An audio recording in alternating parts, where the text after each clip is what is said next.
নমস্কার বন্ধুরা, welcome to WB sports studio. আশা করি তোমরা সবাই সুস্থ ও ভালো আছো। তো আজকের এই ভিডিওতে মোহনবাগানকে নিয়ে কয়েকটি গুরুত্বপূর্ণ আপডেট দেব। যেমন north east coach Pedro Benali মোহনবাগানকে নিয়ে একটি বড় কথা বলেছেন। তার সাথে আশিক কুরুনিয়ান তিনিও মোহনবাগানকে নিয়ে একটি বড় কথা বলেছেন এবং নতুন একটি প্লেয়ারের বিষয়ে তোমাদের সঙ্গে আলোচনা করার আছে। সেই জন্য তোমাদের কাছে অনুরোধ, ভিডিওটি শেষ পর্যন্ত দেখবে।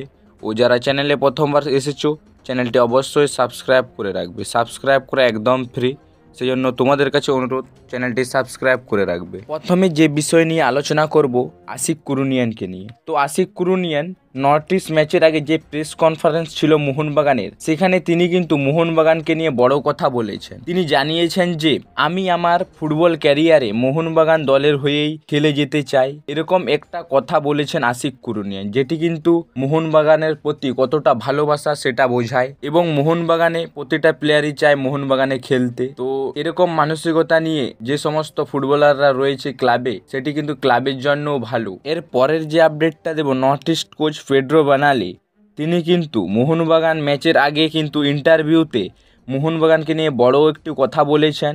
সেই কথাটি আমি তোমাদের সঙ্গে শেয়ার করব বা তোমাদেরকে জানাবো। তো north east coach Pedro Barnali জানিয়েছেন যে ভারতের রিয়েল মাদ্রিদ ক্লাব হচ্ছে মোহনবাগান দল। মোহনবাগান একটি অনেক বড় ক্লাব, আর বড় ক্লাবের এগেনস্টে খেলার জন্য আমরা তৈরি আছি। আমরা আমাদের সেরাটা দেব, এমনই একটি কথা কিন্তু মোহনবাগান ম্যাচের আগে জানিয়েছেন ইন্টারভিউতে north east coach Pedro Barnali. তো মোহনবাগানকে রিয়েল মাদ্রিদের সঙ্গে কিন্তু তুলনা করেছেন পেড্রো বার্নালি। এরপরে যেটা বলবো, মোহনবাগানের জন্য খুবই একটি দুঃসংবাদ। মোহনবাগান ফ্যানদের জন্য একটি চিন্তার ভাঁজ হয়ে দাঁড়িয়েছে এই মুহূর্তে, কেননা 11 ম্যাচ খেলে বেঙ্গালুরু এই মুহূর্তে লিগ টেবিলে টপে কিন্তু চলে গেছে। কেরালাকে হারিয়ে বেঙ্গালুরু তারা কিন্তু পয়েন্ট টেবিলে সবার উপরে চলে গেছে এবং দ্বিতীয় স্থানে রয়েছে মোহনবাগান। তো নর্থ ইস্ট ম্যাচে জেতাই হবে প্রধান লক্ষ্য মোহনবাগানের। তো নর্থ ইস্ট ম্যাচ জিতলে তারা কিন্তু আবারও প্রথম স্থানে চলে যাবে। তো যেহেতু এই মুহূর্তে বেঙ্গালুরু থেকে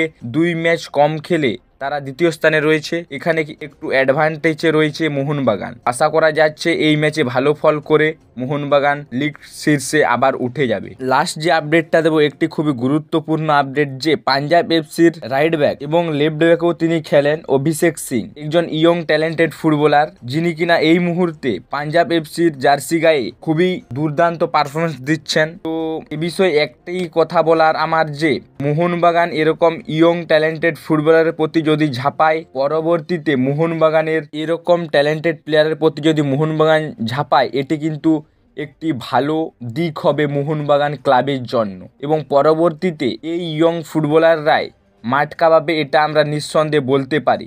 এবং অভিষেক সিং যেভাবে খেলছেন, মনে হচ্ছে তিনি অনেক দিন থেকেই আমাদের ইন্ডিয়ান সার্কিটে খেলে আসছেন এবং সেরকমই কিন্তু কনফিডেন্ট লাগছে এই অভিষেক সিংকে। তো এই উইন্টার ট্রান্সফার উইন্ডোতে না হলেও সামার ট্রান্সফার উইন্ডোতে এরকম ইয়ং ট্যালেন্টেড ফুটবলারের প্রতি ঝাঁপানো উচিত মোহনবাগানের। তো তোমরা তোমাদের মতামত কমেন্ট বক্সে জানিও। তো আজকের এই ভিডিওতে এই আপডেটগুলোই শেয়ার করার ছিল। ভিডিওটি ভালো লাগলে অবশ্যই লাইক শেয়ার, ও যারা চ্যানেলে প্রথমবার এসেছো চ্যানেলটি সাবস্ক্রাইব করে যাবে। সাবস্ক্রাইব করা একদম ফ্রি। চলো দেখা হবে নেক্সট ভিডিওতে। ধন্যবাদ।